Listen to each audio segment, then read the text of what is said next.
सबैजनालाई नमस्कार। आजको भिडियोमा विशेष गरी हजुरहरूको लागि बाख्रा पालनमा सक्सेस हुने कुनै 5वटा बाढीहरूको बारेमा भन्दैछु, जुनबाट तपाईहरूले जहिले पनि बाख्रा पालनमा अलिकति फाइदा मात्र कमाउनुहुन्छ र धेरै जसो किसानहरूले बाख्रा पालन छोड्नुको कारण चाहिँ यो हो भनेर जानकारी दिँदैछु। पहिलो नम्बरमा हजुरहरूले प्रशस्त मात्रामा घाँस लगाउनु पर्ने हुन्छ। यति घाँस लगाउनुहोस् कि जस्तो कुनै पनि सिजनमा बरु घाँस अलिकति बचोस्, घाँसको कमी भयो भनेर कहिल्यै पनि भन्न नपरोस्। जस्तो तपाईहरुले जस्तो सिम्पल इक्जाम्पल दिन्छु मैले, तपाईहरु कहीँ कतै कामहरुमा जानु पर्यो भने पनि प्रशस्त मात्रामा त्यो दिनलाई घाँस पुगोस्। त्यो दिनलाई मात्र हैन, हरेक दिन नयाँ खालको घाँसहरु बाख्राहरुले खान पाउन्, उनीहरुको टाट्नमा जुन घाँस हुन्छ त्यो घाँस चाहिँ उनीहरुको टुट्दै नटुटोस्। सिजनल घाँस भनेको जस्तो 3 महिना 4 महिनाको लागि प्रयोग गरिने अनि वर्षभरि चाहिँ उत्पादन हुने घाँस, नेपियरहरु भयो र डाले घाँस, यी 3 किसिमका घाँसहरुको यसरी रोटेसन बनाएर लगाउनुस् कि तपाईहरुलाई घाँसको बर्खामा पनि कुनै पनि समस्या नहोस्, पुस माघमा पनि कुनै पनि समस्या नहोस् र त्यसैगरी अरु टाइमहरुमा पनि तपाईहरुलाई कुनै पनि समस्या नहोस्। त्यसरी चाहिँ घाँस लगाउनु भयो भने मात्र हजुरहरूले बाख्रा पालनमा अलिकति थोरै भए पनि प्रफिट चाहिँ लिन सक्नुहुन्छ। र तपाईहरु जस्तो घाँस नभएकै कारण किसानहरूले सुरुमा लगाउनुहुन्छ, बाख्रा पाल्नुहुन्छ, धेरै हाल्नुहुन्छ, अनि 3-4 महिनालाई घाँस पुग्छ, त्यसपछि घाँस हुँदैन अनि बाख्राहरू दुब्लाउन थाल्छ अनि उहाँहरूले बाख्रा पाल्नै छोड्नुहुन्छ।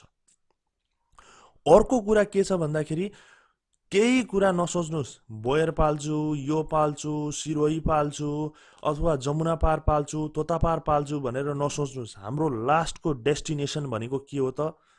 कुनै पनि उत्पादन भएको बाख्रा छ भने त्यो उत्पादन भएको बाख्रा राम्रो जातको छ भने त्यसलाई चाहिँ नसलमा बेच्ने अथवा त्यसलाई बिउमा चाहिँ बेच्ने, होइन भने त्यसको फाइनल टार्गेट भनेको किसानको मासु नै हो।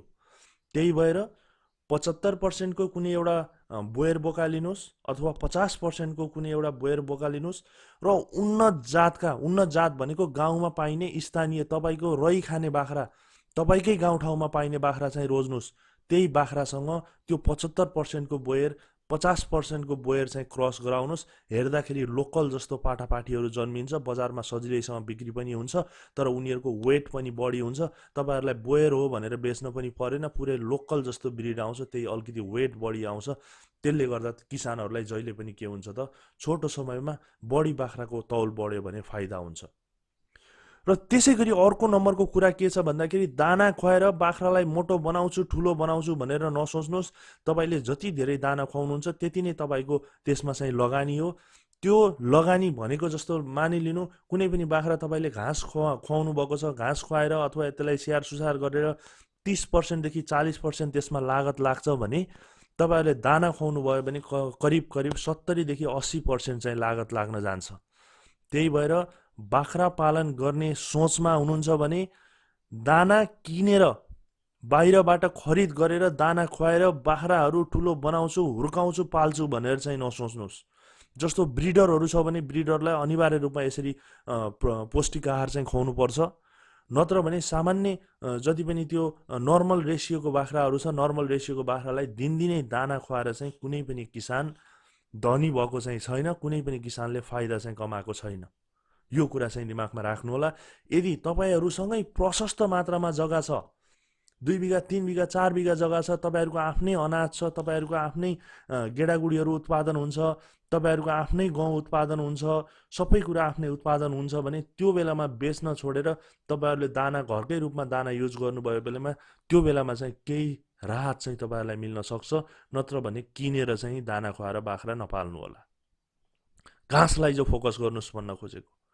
अर्को कुरा के छ भन्दाखेरि बाख्रा पालन गर्ने हो, भयंकर एकदम खोर बनाएर तपाईको 20 लाख 30 लाख रुपियाँ खर्च गरेर सुरु नगर्नुहोस्। 2 लाख 3 लाखमा जोगाड गरेर स्थानीय साधनहरू प्रयोग गरेर तपाईहरुले खोर बनाउनुहोस्। त्यो खोरको सरसफाई दिनदिनै गर्नुपर्छ। फेरि तपाईहरुले त्यस्तो खाले खोर बनाउनु भयो भने खोरको सरसफाई गर्न बरु एकजना मान्छे राख्नुहोस्। एकदम न्यूनतम लगानीमा तपाईहरुले खोर बनाएर न्यूनतम बाख्रा राखेर 4-5 वटा 6 वटा बाख्रा राखेर त्यसैबाट सुरु गर्नुहोस्। आत्तिने काम चाहिँ गर्दै नगर्नुहोस्। जो आत्तिन्छ बाख्रा पालनमा, जसले 200 बाख्रा पाल्ने हो 100 बाख्रा पाल्ने हो भनेर राख्नुहुन्छ भने तपाईहरू कहिल्यै पनि सक्सेस हुँदैन। क्वालिटीमा ध्यान दिनुहोस्, क्वान्टिटीमा होइन। 10वटा बाख्रा सानसाना 20 किलोको उत्पादन गर्नु र 5वटा बोकाहरू तपाईँको करिब करिब 50 किलो 60 किलोको उत्पादन गर्नु भनेको यतापट्टिको क्वालिटीले तपाईहरूलाई फाइदा हुन्छ, क्वान्टिटीले हुँदैन। त्यही भएर खोरमा पनि लगानी नगर्नुहोस्। र बाख्रा पालन गर्दै जाँदाखेरि, बाख्रा पालन जुन सुरु गर्दै गर्दाखेरि अथवा कुनै पनि कृषि काम गर्दाखेरि तपाईहरू अनुदान खान्छु, अनुदानको लागि गरेको हो, मैले यो बनाइसकेपछि अनुदानलाई चाहिँ बढी फोकस गर्छु भन्ने त्यो सोचमा हुनुहुन्छ भने गर्दै नगर्नुहोस्। अनुदान तपाईँ हामी जस्तो जुन काम गरेर अलिकति पहुँच नभएका व्यक्तिहरूले अनुदान पाम्ला र लाखौँ रुपियाँ हामीले कमाम्ला भनेर त्यो चाहिँ सोच्दै नसोच्नुहोस्। यति धेरै डकुमेन्टहरू तयार गर्नुपर्ने हुन्छ। तपाईँले डकुमेन्ट तयार गर्ने कि तपाईँले आफ्नो खोरमा हेर्ने कि तपाईँले आफ्नो गोठमा हेर्ने कि आउँछ, वाडामा आउँछ, केन्द्रमा आउँछ, सजिलो प्रक्रिया छ, उनीहरूले चाहिँ ल एप्लाई गर्नुहोस् भनेर तपाईँहरूलाई प्रायोरिटीमा राख्छ भने गर्नुहोस्, होइन भने यो कसैको भर परेर कसैलाई सोचेर यो गर्छु त्यो गर्छु भनेर तपाईँहरूले सोच्दै नसोच्नुहोस्। आफ्नो बल बुद्धिले जति हुन्छ त्यो गर्नुहोस्। यदि कतैतिरबाट आएको छ भने चाहिँ त्यो कुरा नछोड्नुहोस्। नत्र भने यति अनुदान पाउँछु यति अनुदान पाउँछु भनेर अनुदानको चक्करमा नलाग्नुहोस्। र यसरी यी 5वटा कुराहरूमा तपाईँहरूले ध्यान दिनुभयो भने बाख्रा पालन अथवा कुनै पनि कृषि काम चाहिँ सक्सेस हुन सक्छ। आउने दिनहरूमा फेरि अरू भिडियो ल्याउनेछु। आजलाई चाहिँ बिदा हुन्छौँ। हस्त नमस्कार।